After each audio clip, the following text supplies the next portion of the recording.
Hello दोस्तों, डर की रात यूट्यूब चैनल पर आपका स्वागत है। मुझे बताते हुए बहुत खुशी हो रही है कि हमारी 50 सब्सक्राइबर्स की फैमिली हो चुकी है। तो आप लोग ऐसे ही प्यार और सपोर्ट बनाए रखिए। मैं आपके लिए बहुत अच्छी अच्छी और मज़ेदार कहानियाँ लेकर आता रहूँगा। तो आज फिर मैं आपके लिए गांव की दो सच्ची कहानियाँ लेकर आ गया हूँ, जिसे सुनकर आपके भी होश उड़ जाएंगे। मैं यूपी के लखनऊ से हूँ, लेकिन मैं अपने गांव का नाम नहीं बताना चाहता हूँ। आज मैं आपको मेरे साथ घटी एक ऐसी घटना के बारे में बताने जा रहा हूँ जिसे याद करके आज भी मैं डर जाता हूँ। वो रात एक खौफनाक रात थी, जो कि मेरी लाइफ का एक सच है। उस खौफनाक रात को मैं कभी नहीं भूलूंगा। उस रात को याद करके आज भी मेरे रोंगटे खड़े हो जाते हैं। बात आज से 3 साल पहले की है। तो उस टाइम हमारे यहाँ वॉशरूम नहीं थे। हम लोगों को बाहर ही जाना होता था। आप लोगों को पता है, गांव में अधिकतर लोग अभी भी वॉशरूम के लिए बाहर ही जाते हैं। तो शाम को मैं, मेरा कज़िन और मेरे एक मामा, हम तीनों वॉशरूम के लिए बाहर गए हुए थे। तो हल्का हल्का अंधेरा हो गया था। हम लोग खेत में थोड़ी थोड़ी दूरी पर बैठे हुए थे। कुछ देर बाद मेरा कज़िन और मेरे मामा वो वॉशरूम करके चले गए। फिर मैं वहाँ पर अकेला बचा था। मैंने कहा मैं भी आ रहा हूँ थोड़ी देर में। वो लोग थोड़ी दूरी पर ही पहुंचे थे। फिर अचानक से मैं जहाँ पर बैठा हुआ था, मेरे पीछे एक पीपल का पेड़ था। उसकी टहनियाँ काफ़ी फैली हुई थी।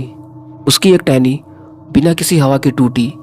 जैसे ही टूटी, हम लोग डर गए और वहाँ से भागने लगे। भागते हुए मैंने ध्यान दिया, कुछ लाइट सी चमकी थी, लेकिन पता नहीं वो क्या था। मैं समझ गया था कि वहाँ कुछ ना कुछ एनर्जी ज़रूर है। और उस समय मैं सिर्फ 13-14 साल का था। फिर हम तीनों घर आ गए। हम लोगों को रास्ते भर में या फिर घर में हमें कुछ भी ऐसा महसूस नहीं हुआ। सब कुछ ठीक था। और उस रात हम लोग खाना पीना खाकर साथ में ही लेट गए। मैं जिस कमरे में लेटा था, उस कमरे से ही ऊपर की तरफ जीने गए थे। और घर के अंदर की तरफ एक रास्ता था और एक दरवाज़ा घर से बाहर जाने के लिए था। उस कमरे में 2 तख्त पड़े हुए थे, जिनमें हम 4 लोग लेटे थे। मैं, मेरा कज़िन, मेरे मामा और मेरे चाचा। लेटे हुए मैं और मेरे कज़िन ने थोड़ी देर बातें की। उसके बाद मुझे नींद आने लगी, लेकिन नींद आते ही मुझे बाहर टॉयलेट जाना था। मैंने बाहर का दरवाज़ा खोला और ज़्यादा दूर नहीं गया। मैंने वहीं पास में टॉयलेट किया और तुरंत आकर लेट गया। फिर थोड़ी देर बाद मुझे नींद आ गई और मैं सो गया। लेकिन मुझे नहीं पता था कि ये रात कितनी भयानक होने वाली थी। उस रात मैं सो रहा था, तभी मुझे ऐसा लगा कि मेरा शरीर भारी सा हो रहा है। मेरे हाथ पांव काम नहीं कर रहे हैं और ना ही मेरे मुंह से आवाज़ निकल पा रही थी। फिर मुझे एक पायल की आवाज़ सुनाई दी, जैसे कि उस कमरे में टहल रही हो। इधर से उधर पायल की आवाज़ आ रही थी। मेरा शरीर बिल्कुल जम सा गया था। मैं कुछ नहीं कर पा रहा था और वो आवाज़ मेरे कानों में तेज़ हो रही थी। मेरे कज़िन, मामा या चाचा को भी नहीं आ रही थी। वो सिर्फ मेरे कानों में गूंज सी रही थी। मैं चाहकर कुछ भी नहीं कर पा रहा था। मेरे आंखों से आंसू निकलते जा रहे थे। बस मैं रो रहा था। मैं लगातार रोते ही जा रहा था, जबकि बगल में मेरा कज़िन सोया हुआ था। मैं कुछ नहीं कर पा रहा था। फिर थोड़ी हिम्मत करके मैंने हाथ लगाया उसे, लेकिन वो नहीं उठ पा रहा था। वो पायल की आवाज़ अभी भी मेरे कानों में आ रही थी। मैं कुछ नहीं कर पा रहा था। फिर मैंने अपने कज़िन को एक चकोटी काटी, तब जाके उसकी नींद खुली। जैसे वो उठा और उसने मेरा नाम लिया, तुरंत मैं ठीक हो गया और मेरे शरीर पर जो कुछ भी भारी सा लग रहा था, अब वो नहीं था। और जो पायल की आवाज़ मेरे कानों में गूंज रही थी, अब वो आवाज़ भी नहीं आ रही थी। मैं रो रहा था और रोए जा रहा था। मेरे मामा ने मुझे कस के गले लगा लिया और पूछा क्या हुआ है। मैंने उनको तुरंत अपनी पूरी बात बताई। फिर घर के कुछ लोग भी उठ गए।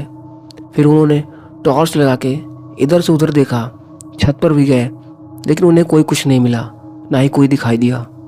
सुबह 5 बजे तक मुझे उस पायल की आवाज़ आती रही। फिर सुबह 5 बजे मैं अपने कमरे में जाकर लेट गया और मेरे कमरे में मुझे कुछ भी ऐसा फील नहीं हुआ। वहाँ सब कुछ ठीक था। वो रात अब तक की मेरे लाइफ की सबसे भयानक, डरावनी और खौफनाक रात थी। लेकिन आज के टाइम पर इन सब पर कोई विश्वास नहीं करता है, बल्कि लोग मजाक बनाने लगते हैं। लेकिन कहते हैं ना कि जिसके साथ होता है वही जानता है। और दूसरी एक सच्ची कहानी जो मैं आपको बताने जा रहा हूँ वो मेरे मौसी के घर की है। मेरी मौसी लखनऊ में ही रहती हैं। मेरी मौसी के घर के बगल में एक टूटा फूटा सा घर है और वो घर हमेशा के लिए बंद कर दिया गया था। कहा जाता है कि उस घर में 2 लोगों को मार काट दिया गया था और उस जगह पर जाने से आज भी लोग डरते हैं। उस घर से तरह तरह की आवाज़ें आती हैं। तो मेरी मौसी का घर उस घर से एकदम सटा हुआ था। एक बार की बात है, मेरी मौसी अपने छत पर थी और रेलिंग पर हाथ रखे खड़ी थी।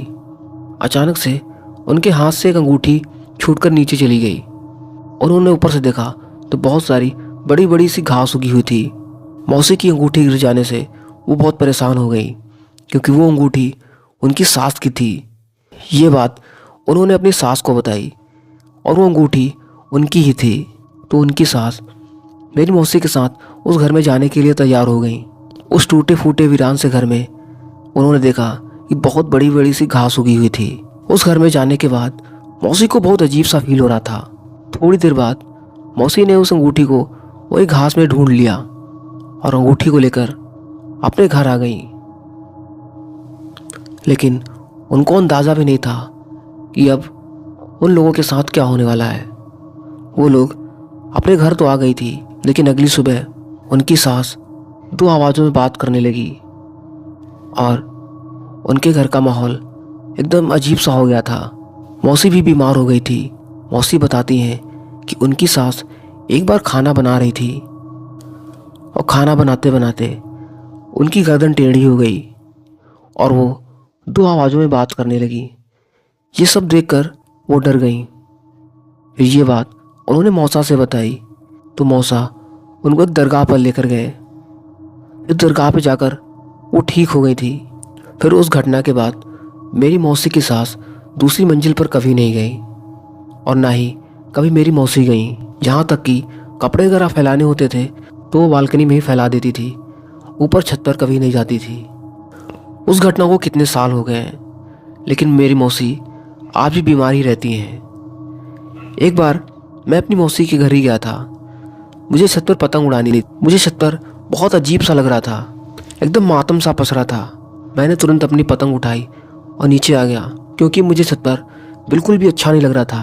अब कुछ लोग वहाँ बताते हैं कि उस जगह पर कोई दूसरा घर बनने जा रहा है या शायद किसी ने ज़मीन खरीद ली हो। ज़्यादा मुझे इस बारे में नहीं पता, लेकिन वो टूटा फूटा सा घर बहुत डरावना और बहुत खौफनाक था। इन्होंने अपना नाम बताने से मना किया था और इन्होंने मुझे अपनी 2 कहानियाँ बताई।